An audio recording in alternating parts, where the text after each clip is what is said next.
Right then, you lot.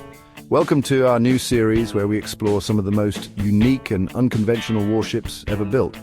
We're talking about the kind of vessels that would make even a seasoned admiral raise an eyebrow. Today, we dive into the world of bizarre naval engineering where innovation met with some truly unusual results. Prepare to be amazed, baffled, and maybe even slightly terrified by these nautical oddities. From submarines larger than battleships to gunboats that could level a city block with a single shot, we'll be exploring the weird and wonderful world of naval warfare. Now buckle up because it's going to be a bumpy ride.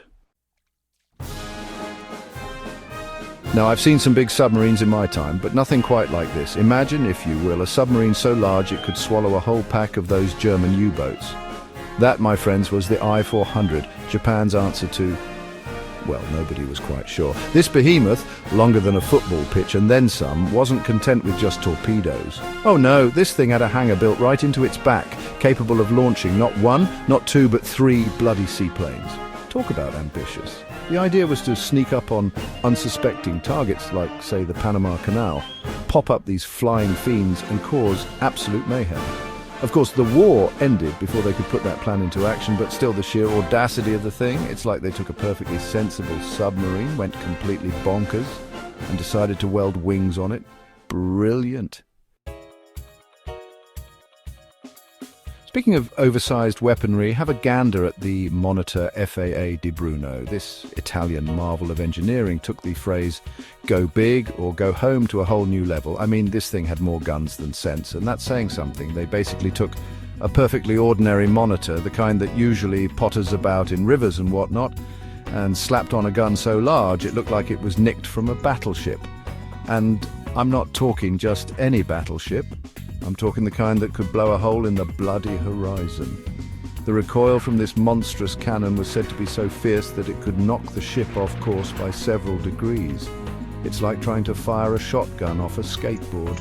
Utterly mental. The Italians, bless their cotton socks, seemed to think this was a brilliant idea. But hey, who needs accuracy when you can just point the thing in the general direction of the enemy and let rip? Now, if you're after a warship that epitomizes the phrase Steampunk Behemoth, look no further than HMS Colossus. This thing was less of a ship and more of a floating fortress, bristling with more guns than a pirate's wet dream. Imagine, if you will, a Victorian factory, chimneys puffing away, gears grinding, and then stick it on top of a massive metal hull.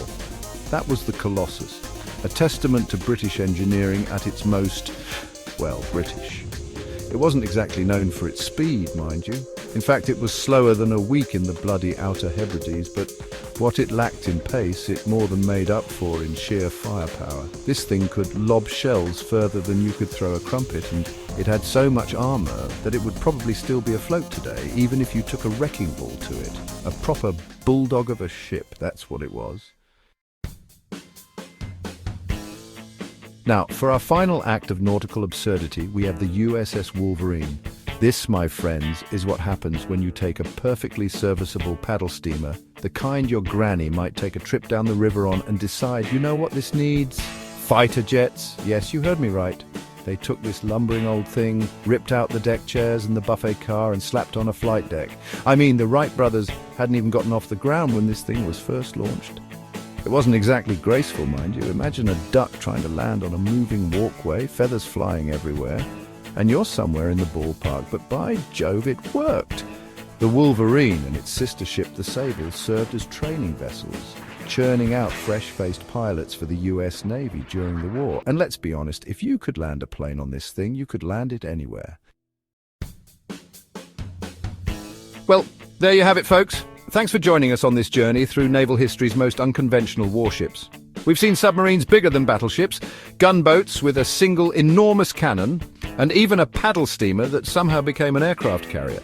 Stay tuned for more episodes where we uncover more fascinating and unusual vessels from the past. We'll be exploring everything from bizarre prototypes to forgotten failures, and maybe even a few more of these head-scratching oddities. Don't forget to subscribe and hit the bell icon for notifications on our latest videos. Until next time, fair winds and following seas.